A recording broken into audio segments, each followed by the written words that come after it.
Hello again, and Merry Christmas, or whatever you celebrate. Yeah, when I upload this, it will be the 25th of December. So yeah, I hope you all have a great time. I figured I would come at you with one more video before the kind of year was up at least, but I'll probably manage to get another couple out before then. Yeah, so I'm just going to get straight into it with the first release. This is what we've got on in the background. This is Torture Rack, with their full-length album on 20 Buck Spin, entitled Malefic Humiliation. Yeah, so this one, I believe, came out in 2017, and it's sort of like straightforward, really in-your-face, really kind of grotesque death metal. There's nothing too kind of fancy about it. It's pretty much just your standard modern death metal, but it's incredibly like punchy. It almost has like a dirty punk kind of feel to it, to me, because the songs are pretty short. The album itself's quite short as well. It's pretty much just to come in and punch you in the face and drag you into the grave kind of job. But yeah, it's really, really good, really memorable. The riffs are super catchy, and they just make you want to grind bones and eat flesh. So yeah, that's what you want from your death metal. And if that sounds good to you and you've got a craving for kind of cannibalism, then go check this out. That's Torture Rack with Malefic Humiliation. I pulled out a nice selection of records for today. I thought I'd try and kind of vary the different years and things a bit, just to give everyone a kind of taste of what else I've got kind of hanging around in my collection. I've got a couple of 2022 releases and a couple of represses in here to show you today. And I'm going to start with an absolute rager. This is Insect Warfare, with their debut and only full-length album entitled Extermination. This was released, I believe, in 2009 originally. This is a 2021 repress, I believe, through Iron Lung Records. So yeah, if you're not familiar with this band, these guys are a Texan three-piece grindcore band. They did quite a few demos and things, which have been compiled recently into a kind of compilation release, I guess, and they did this one as well before disbanding, unfortunately. However, they did go on to form Malignant Altar, who pretty much did the exact same thing. A couple of demos, one full-length album, and then called it quits. So they're not really having a great time longevity-wise, but never mind. This one is some of the most aggressive music I've ever heard put to a record. This sounds like the audio equivalent of just being punched into the gravel. It's relentless, it's brutal, it's savage, it's kind of caveman-esque. It reminds me of, like, I don't know, if you gave like some Neanderthals some instruments and just told them to play and recorded whatever kind of came out, that's exactly what this sounds like. This is comfortably, if you were to ask me, my favourite grindcore release ever. This kind of set the bar, and frankly, nothing has come close to touching it since its release. So it's quite short. I believe it's less than 30 minutes long, so no nonsense. There are 20 tracks on this thing, so no surprises if you know your grindcore, but basically there's like a 13-second track on here somewhere, and yeah, nothing's really too much over a minute long, so yeah. Considering that, however, there's quite a few like riff transitions in each track, so you'll get like the abominable blast beat barrage at first, with the kind of like incoherent rumbling vocals going all the way through. They're kind of somewhere between a screech and a growl, but then they'll like slow it down to like a head nodding kind of crawl, which really gets the blood pumping. I can imagine it translating into a live set perfectly. Unfortunately, I will never experience such brutality, as these no longer exist, but never mind. I can kind of try and recreate it in my room if I so desire. So yeah, front cover shows like a Grim Reaper looking guy destroying a city whilst a swarm of massive cockroaches running around wreaking havoc in the shops and over the buildings and things like that. So yeah, very cool. Back cover there shows like a dilapidated building or bridge or something there. Really cool, very punky, with the track listing. If you'd be bothered to read all that, it is an extensive list, let me tell you. Good luck memorising them, but never mind. You've got the Iron Lung logo down the bottom there, and this came on plain and sweet black vinyl. Short of pressing this on white vinyl, I am more than happy to have it on black because they're obviously the two colours that fit this artwork the best. So yeah, if you haven't subjected yourself to this, and you really fancy having your face ripped off and having it eaten right in front of you, then definitely go and check this out. This is one of the most aggressive pieces of music ever, in my opinion. So yeah, Insect Warfare, World Extermination, go and check that out, and I hope you survive it. Okay, so the next one I want to talk about here is from a country that I've spoken about on this channel already before. It's one of those countries where if you know a band is from there, from this particular subgenre, you know you're getting something bizarre. And the album that I'm talking about is Disharmonic Orchestra with Not to Be Unidimensional Conscious. I don't know if that's broken English or if that was intentional, but to my ears that doesn't sound right, but never mind. It's quirky. Yeah, so this is from Austria. If you're not familiar with this project. They're a death metal band, and they were kind of formed to bamboozle and just throw you completely off the beaten track. If you know like bands like Pungent Stench, Pungent Stench's later stuff especially, and you're a fan of it, then this will probably be right up your street. It's super weird, incredibly progressive, so many transitions. The bass lines kind of dominate the soundscape at all times, so you're getting like really weird kind of jazzy bass twiddlings all the way through, and it makes it like a really unpredictable listen, and you don't really know where to kind of look here. This is much like the Pungent Stench record. It feels like a hip-hop record, not least of the reasons being because there is like a really weird, like really abrupt kind of beat break in the track, what are you called? The Return of the Living Beat. So yeah, it starts off as like death metal, kicking your ass with like blast beats, gruff growls, then abrupt transition into like a hip-hop style beat break with like kind of electronics and whatever they use for that, I don't know, I'm not very well versed in it, with kind of like a rapper kind of hype man over the top of it, which sounds absolutely mental. And then it transitions back abruptly back into the death metal, which sounds absolutely sick. I've never heard anything like it since. It's ridiculous, but I love it. If you don't know what you're getting in for beforehand, just look at the artwork. She looks, or he looks, as confused as you will after you've heard this album. It's so bizarre.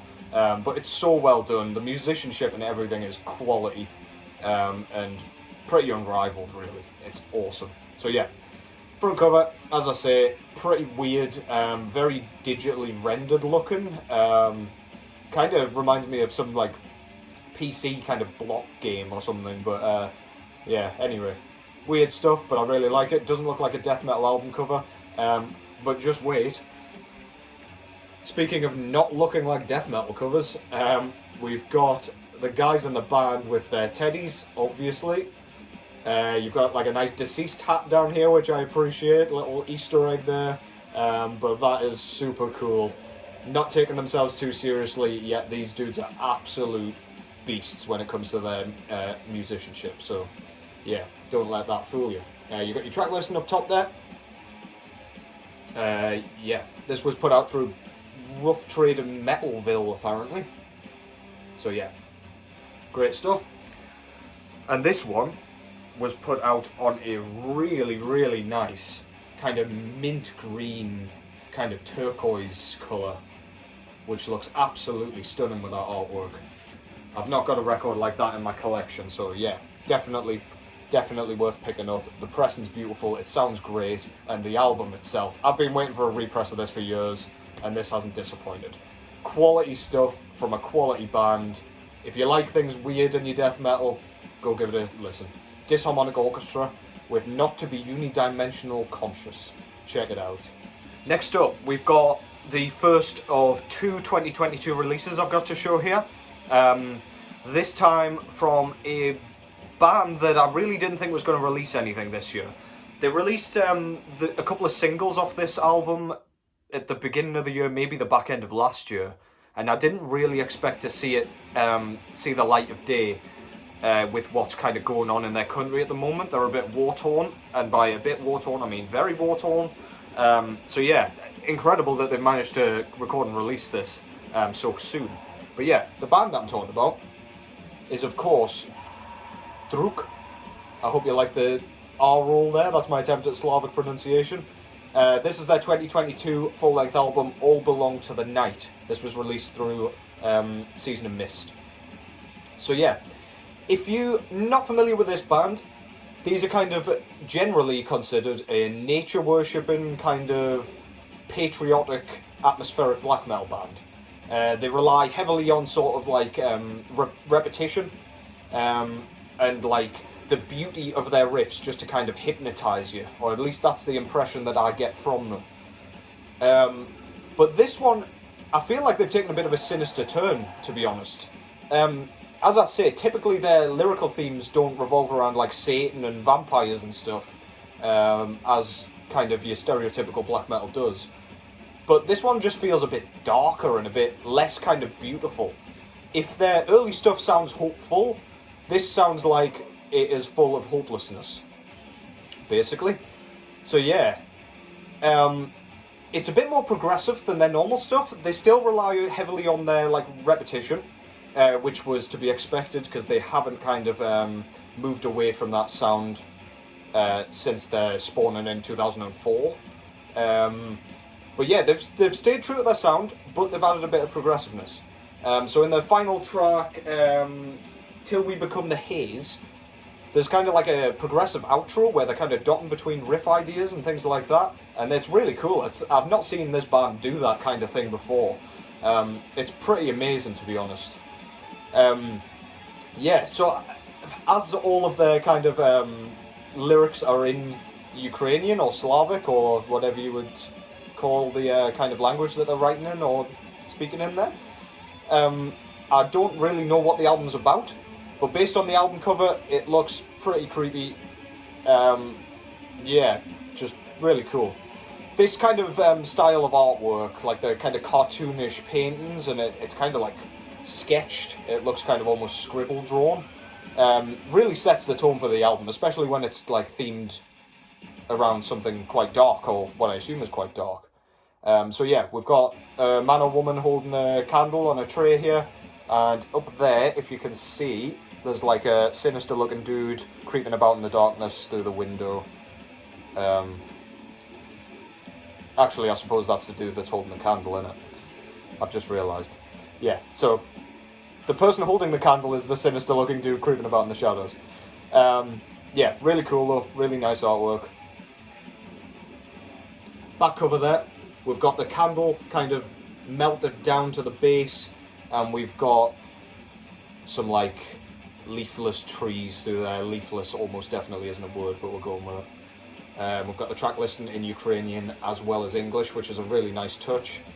Awesome stuff. Yeah, so this also came on, before I forget, a kind of purple with black haze vinyl. I did buy this thinking it was going to be like a blue with black, like sort of smoke, but regardless, it fits the artwork still. I really do like the way they presented that. So yeah, beautiful stuff. If you're not familiar with Drudkh at this point, start wherever, to be honest, because they don't like move between ideas on each album or anything. They're quite set in their ways in that regard, and I'm pleased they are, to be honest. But perhaps start a little bit before this one, because it'll be nice to kind of watch them transition into this sound, because as I say, they've added a little bit of an extra kick in the way of progressiveness to this one. One final mention, the production kind of surprised me a bit. I don't know if I'd just listened to something with super chunky production beforehand, but this one kind of came across as a bit thin sounding for me. All the instruments are blown up as they usually are on a Drudkh album. But yeah, I don't know if that's a problem, like my ears acclimatized to it halfway through. But yeah, let me know if you guys kind of thought that as well. Just one of my kind of many ramblings. But yeah, that's Drudkh with All Belong to the Night. Check that out. Last but certainly not least, I've got one final one to show you. This was another 2022 release, and I'm pretty excited about this one, even though I think there's been a bit of a problem at the pressing plant. So yeah, I'll get straight into it. This is Wednesday, and the reason I say that there's been a bit of a problem is several reasons. One, there's lots of kind of surface noise on this one. I don't know if anybody else has had this problem. But yeah, and when she turned up, she was like incredibly hairy, but self-cleaning, thankfully. So yeah, there's not too much work going on there. It continues to be an expensive investment, so it wasn't cheap. It was only limited to one though, so I probably overpaid for the limitation. Yeah, and this one was supposed to come on a sort of, just like a black and white merge, which it mostly is, if you can see there. But on the front there, there's like a pink splodge. So I assume that was just like an issue when it was when they were mixing the colours or something. But it looks really nice anyway. So yeah, and this one kind of came with some like, I don't know if you can see, some like bonus toe beans, which is really cool. It didn't say that when I kind of signed up for it. But yeah, that's a really nice addition too. So if you haven't checked this out yet, definitely go check it out. It's definitely worth the money. So yeah, that's Wednesday with her 2022 debut. Check it out. There you have it. So that's my kind of Christmas Day edition of the vinyl update kind of series that I've been doing. As always, thank you very much for watching, subscribing, liking, whatever you guys are doing. It's awesome. So thank you so much for the support, as always. And finally, whatever you're celebrating yet again, I hope you have a mint day. Have a lovely time with your families, etc. Cheers, and I'll catch you at the next one.